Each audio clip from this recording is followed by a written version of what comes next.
His Excellency Uhuru Muigai Kenyatta, President of the Republic of Kenya, His Excellency the First Lady Margaret Kenyatta, His Excellency Museveni, the President of the Republic of Uganda,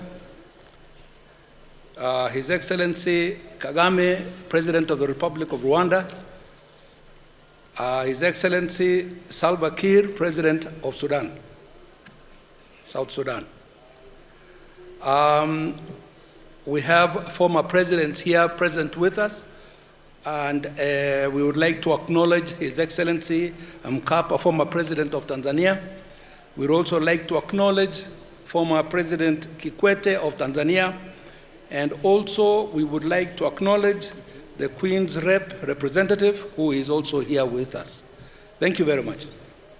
I'm here to present an eulogy of our former president, Daniel Toroitich Arap Moi. Was born on September 2nd, 1924 in Kuriangwa, in such a location of Baringo district. He was named after his father, Kimoy Arap Chebi, a clan herdsman whose ancestors had migrated from the Nile Valley and settled in the Tugen Hills in the 19th century to avoid intermittent skirmishes with the Maasai. Moi was the fifth child of Kabon, Chebi's first wife. He was named Toroitich, which means welcome home. We welcome home the cattle. His father died when he was 4 years old, leaving his elder brother Tuitoek to play the guardian role. It was Tuitoek who influenced him to go to school. And he started his schooling in 1934 at the African Inland Mission School at Kabartonjo. On October 20th, 1936, he was baptized Daniel and transferred to African Inland Mission at Kapsabet, and later to Government African School, also at Kapsabet. In 1945, he was selected to join Alliance High School, but was denied admission by the colonial administration, and instead he was enrolled at a teacher training college. On completion of his course, he was posted as a teacher at Cabernet, where he studied privately and passed his London matriculation examinations. He was promoted to the rank of P2 in 1949 after attending a brief course at Kagumo College. He was later transferred to Tambach Government African School as a teacher trainer. Moi married Lena Bomet in 1950. The union was blessed with 8 children, 3 daughters, and 5 sons. And I'm one of those 5 sons. In the same year, he attended a course at the Jean School, Kabete, where the currently Kenya Institute of Administration is, and was subsequently posted to Government African School, Cabernet, where he taught teachers up to 1955 when he joined politics. His entry into politics followed a meeting with a group of freedom fighters under the command of Brigadier Daniel Njuguna, who visited him in June 1955. And in October 1955, the Electoral College selected Moi from a list of 8 nominated candidates to fill a vacancy left by Joseph Oletameno, who had resigned from the unofficial benches of the Legislative Council, LegCo.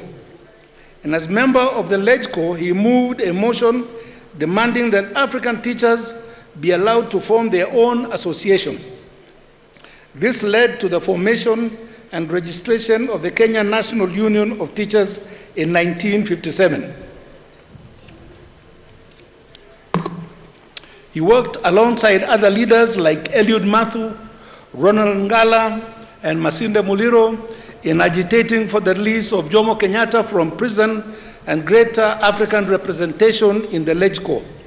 In 1959, Moi led a group of leaders who visited Jomo Kenyatta in detention in Lodwar.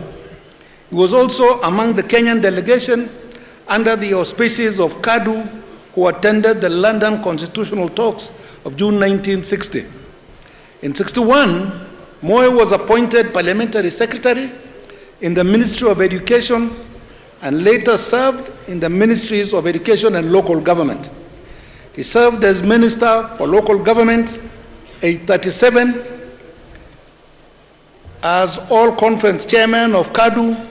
Moi saw the intricacy of politics and opted for a united, nationalistic approach, leading to the dissolution of KADU in November '64. In January 1967, at 43 years of age, Jomo Kenyatta appointed him his vice president following the resignation of Mr. Joseph Murumbi. Moi became president following the death of Mzee Jomo Kenyatta on 22nd August 1978. He served as chairman of the Organization of African Unity for 2 consecutive terms in '81 and '82.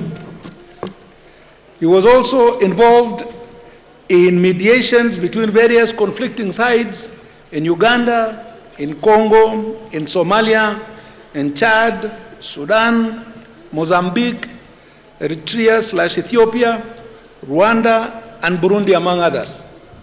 He served as chairman of PTA between 1989 and 1990, chairman of COMESA between 1999 and 2000, and the East African Cooperation between 1996 and 2002. After a 24-year presidency, Moi handed over the reins of power to Mwai Kibaki in a peaceful transition that followed the National Rainbow Coalition's victory over KANU in the December 2002 general elections. The major test in his presidential tenure was in August '82, when a detachment of Air Force soldiers attempted to overthrow his government. And since retirement, Moi largely resided in his Kabarak home in Nakuru County. Despite his international stature, Mzee Moi never lost touch with the ordinary people. The hallmark of his leadership was a personal commitment to uplifting the poor, the disadvantaged, and the old from the clutches of poverty, ignorance, and disease. His personal philosophy and belief in God defined his view and purpose in life. Fare thee well, Mzee. Thank you very much.